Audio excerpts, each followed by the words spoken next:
Hey guys, welcome to video number 3. You guys asked me to be more enthusiastic, so I'm trying.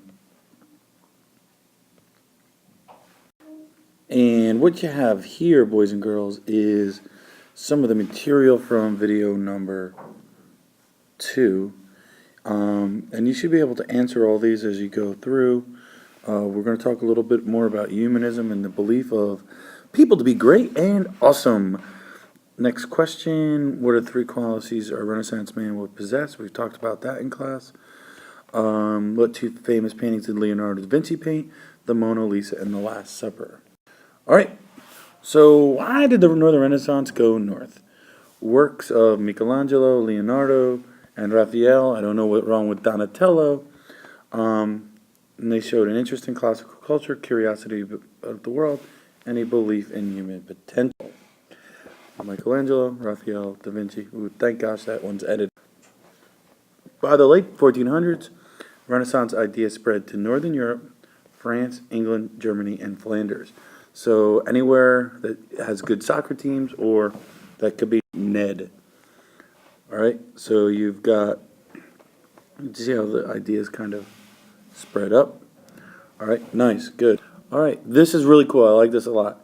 It shows you all of the different important artists, and you can see there's a center here in Italy, and then it travels northward through France, through Germany, to England. They just wanted to get a spot of tea, I believe. All right. Good. So the 100 Years' War, the bubonic plague's over, cities, merchants, and they could sponsor artists. Take a second, pause it here. What does sponsor mean? To financially support. Flanders was the first place to sponsor artists because it was rich from the cloth trade. So they would have an opportunity to get rich. You got money, you want to spend it, you want to prove you're rich, you want to get loot, dollar bill, y'all. Italy was divided into city-states, but England and France united under strong monarchs. Remember the 100 Years' War. France is the first of France. Basically was a fanboy of Leonardo da Vinci. He also hired Italian architects. No, it's true. Don't try to beat me out. I wasn't swearing. To rebuild his castle, Fontainebleau, which became a showcase Renaissance. Fontainebleau. Royal courts. Italy blended with northern traditions. Many humanists. So again, here's the idea. You could call the whole big time period the Renaissance. Or you could look at it as a series of small renaissances in different countries, in different areas, in different things. There's Italian art, there's Italian architecture, and then all the way through. So you can look at it as one giant time period or a series of little at the same time.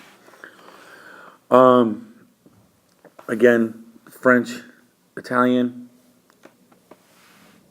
because of the fighting. Think about it, if you're an artist and the fighting's going on here in Italy, you're like, I'm out, and they move north. All right? Because they want to stay in Europe, but they want to be somewhere. Who do we see? We see Albrecht Dürer, basically religious work, Holbein, almost photogenic in detail. Here you see Dürer work. His work was woodcuts and engravings.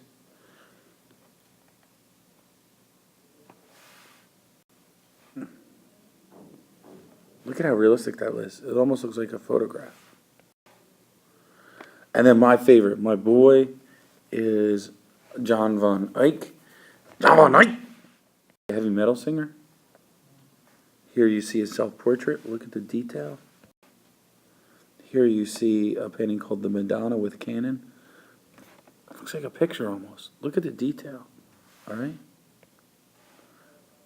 Again, the detail in this painting is incredible.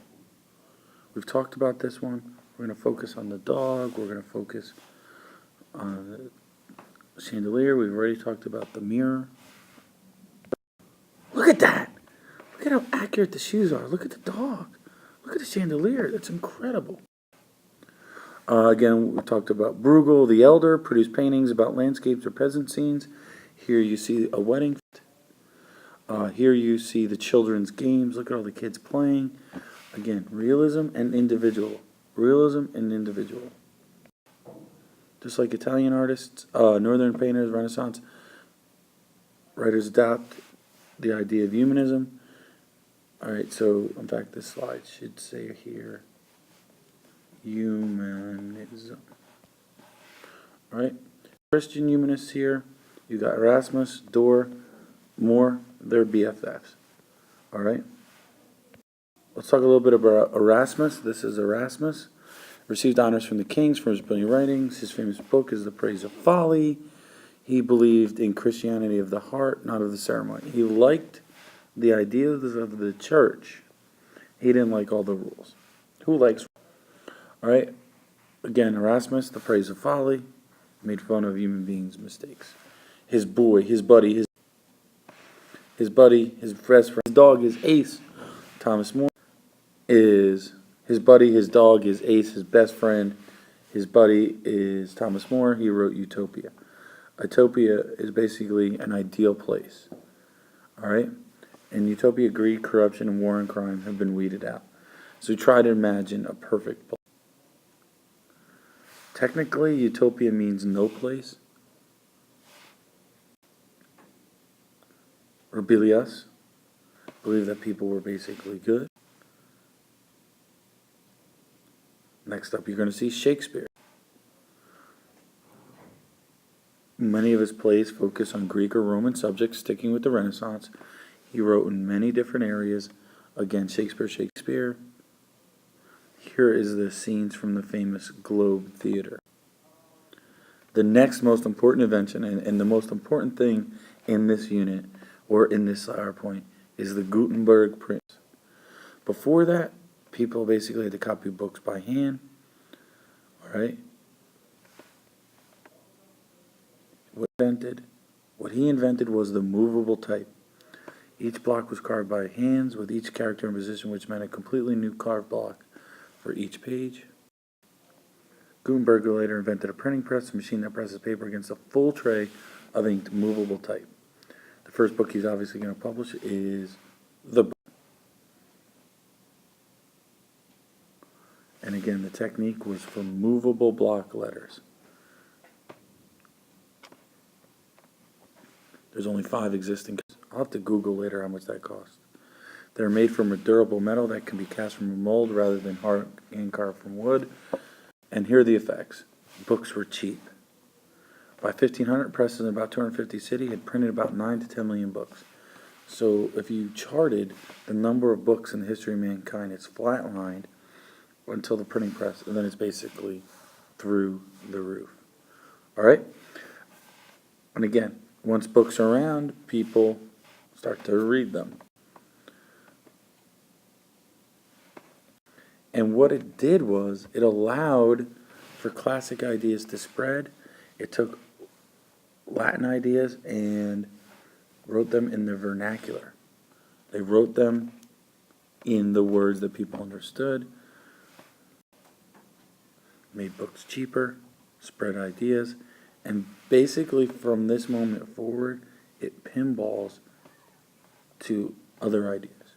Because of that, Martin Luther can spread his ideas about the church. Because of that, ideas can spread. Because of that, revolutions happen. 1, 2, 3, 4. All right? Good job, guys.